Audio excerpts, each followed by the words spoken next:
The night of February 11th, the Egyptian dictatorship of Hosni Mubarak was falling. More than 100,000 people filled Cairo's Tahrir Square in wild celebration. Among those in the crowd was our 60 Minutes colleague, correspondent Lara Logan. Lara, a native of South Africa, is an experienced war reporter, but Tahrir Square became her most hazardous assignment. During the revolution, dozens of reporters were assaulted, often by agents of the regime. The night of the 11th, a mob turned on Lara and her 60 Minutes team and singled her out in a violent sexual assault. Since then, Lara has been recuperating with her husband and 2 children. Now, she's returning to work, and she's decided to tell the story of what happened just once here on our broadcast. She's speaking out, she tells us, to add her voice to those who confront sexual violence, to break what she calls the code of silence. Lara Logan arrived in Cairo at a moment of triumph for Egypt. She didn't imagine in the hours before midnight she would be fighting for her life. The story will continue in a moment. When we drove from the airport into Cairo that night, moments after Mubarak had stepped down, it was unbelievable. It was like unleashing a champagne cork on Egypt. I'm anxious to get to the square. I got to be there because this is a moment in history that you don't want to miss. What does it look like? It looks like a party. It's a roar of sound because everyone's so excited and they're singing songs of the revolution and they're shouting slogans. And everybody's, very physical. So you're being jostled and pushed, and sometimes people get closer, and my guys are very protective. It's, they want to keep people at bay. It was impossible not to get caught up in the moment, which was a real moment of celebration. Tell me about your team. Our producer was Max McClellan. My cameraman was Richard Butler. Baha works for us. We had a local fixer, Baha, whose job was to bridge the divide for us as foreigners. We had 2 Egyptian drivers with us who were purely there to act as security and bodyguards. And then we had a security person, Ray, who's done security all over the world. This is what these people have been waiting for. They came here day after day. This is about freedom. She reported without a hint of trouble for more than an hour. And what happened then? Our camera battery went down. And we had to stop for a moment, and suddenly Baha looks at me and says, "We've got to get out of here." Baha is not happy here. He's Egyptian, he speaks Arabic, and he can hear what the crowd is saying.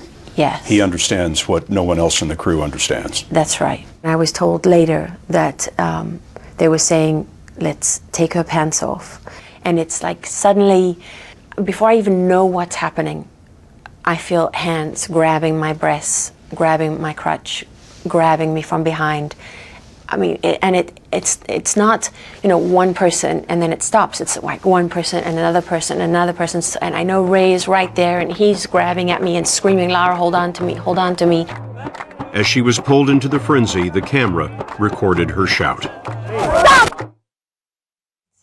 And I'm screaming, thinking, if I scream, if they know, they're going to stop. Someone's going to stop them, or they're going to stop themselves because this is wrong. And it was the opposite. The more I screamed, it turned them into a frenzy. Someone in the crowd shouted that she was an Israeli, a Jew. Neither is true, but to the mob it was a match to gasoline. The savage assault turned into a murderous fury. I have one arm on Ray. I've lost the fixer, I've lost the drivers, I've lost everybody except him. And I feel them tearing at my clothing. I think my sweater was torn off completely. My shirt was around my neck. I felt the moment that my bra tore. They tore the metal clips of my bra. They tore those open. And I felt that because I felt the air on my chest, on my skin. And I felt them tear out. They literally just tore my pants to shreds. And then I felt my underwear go. And I remember looking up, when my clothes gave way, I remember looking up and seeing them taking pictures with their cell phones, the flashes of their cell phone cameras. Ray reported that he found himself with the sleeve of your jacket in his hand. It had been completely ripped from the rest of the jacket. I felt at that moment that Ray was my only hope of survival. You know, he was looking at me and I could see his face, and we had a sea of people between us, obviously tearing at both of us, beating us. I didn't even know that they were beating me with flagpoles and sticks and things, because I couldn't even feel that, because I think of the sexual assault was all I could feel, was their hands raping me over and over and over again. Raping you with their hands? Yeah. Non-stop? No, from the front, from the back. And I didn't know if I could hold on to Ray. I'm holding on to him. I didn't want to let go of him. I thought I was going to die if I lost hold of him. But in that moment, Ray, a former Special Forces soldier, was torn away. When I lost Ray, I thought that was the end. It was like all the adrenaline left my body. Because I knew in his face, when he lost me, he thought I was going to die. They were tearing my body in every direction at this point, tearing my muscles. And they were trying to tear off chunks of my scalp. They had my head in different directions. Pulling at your hair? Oh yeah, and not trying to pull out my hair, holding big wads of it, literally trying to tear my scalp off my skull. And I thought, when I thought I'm going to die here, and my next thought was, I can't believe I just let them kill me. That was as much fight as I had, that I just gave in, and I gave up on my children so easily. How could you do that? Your daughter and your son are 1 and 2 years old. I had to fight for them, and that's when I said, okay, it's about staying alive now. I have to just surrender to the sexual assault. What more can they do now? They're inside you, everywhere. So the only thing left to fight for was my life. It was a fight she endured about 25 minutes. There was no doubt in my mind that I was in the process of dying.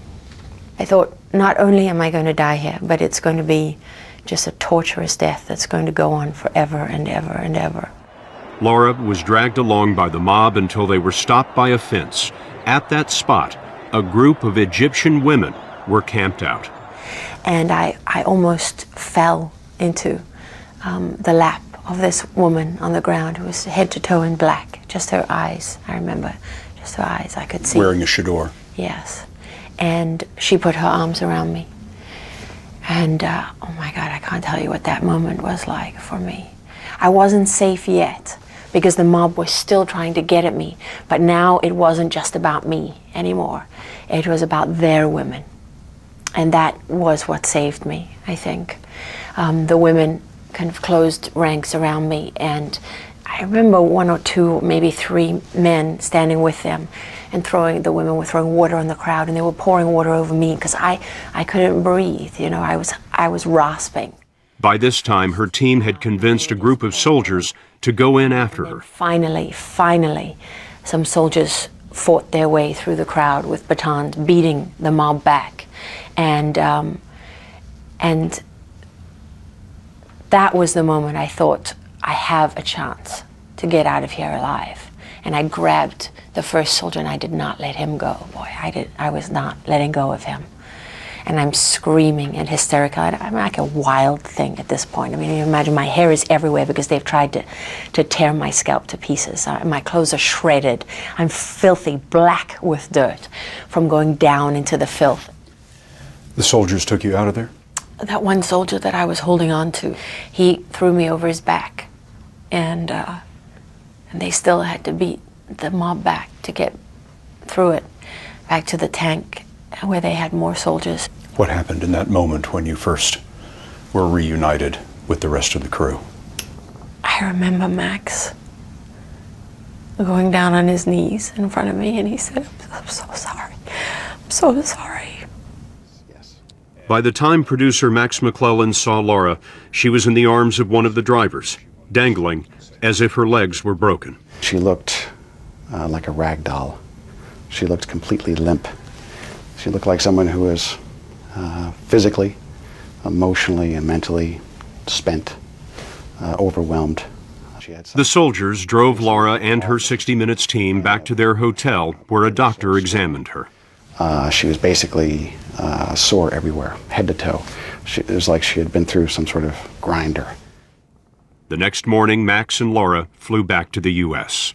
When you landed in Washington, you didn't go home. You went straight to the hospital. And I stayed there for 4 days, which was hard. My muscles were so unbelievably sore because they were literally stretched from the mob trying to tear my limbs off my body. My joints, every joint in my body was distended.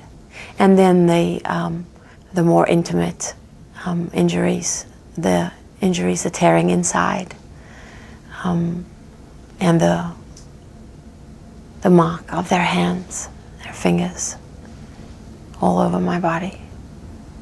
Cuts and everything you could imagine, but no broken bones.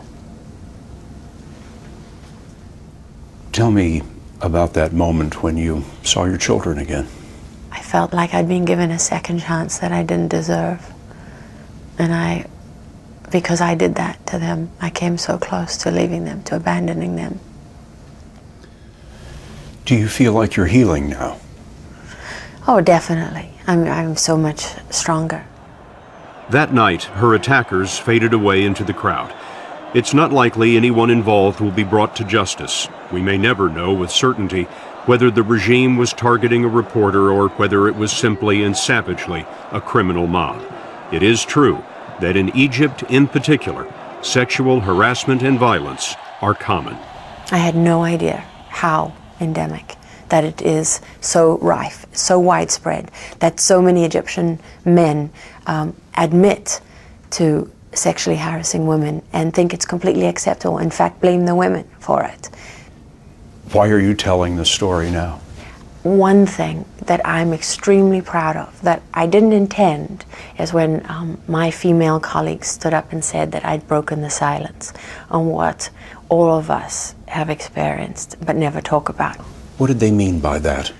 That women never complain about incidents of sexual violence because you don't want someone to say, well, women shouldn't be out there. But I think there are a lot of women who experience these kind of things as journalists, and they don't want it to stop them from doing their job because they do it for the same reasons as me. They're committed to what they do. They're not adrenaline junkies. You know, they're not glory hounds. They do it because they believe in being journalists. Go to 60minutesovertime.com to hear from Lara Logan how strangers, students, and the president have shown their support. Sponsored by Lyrica.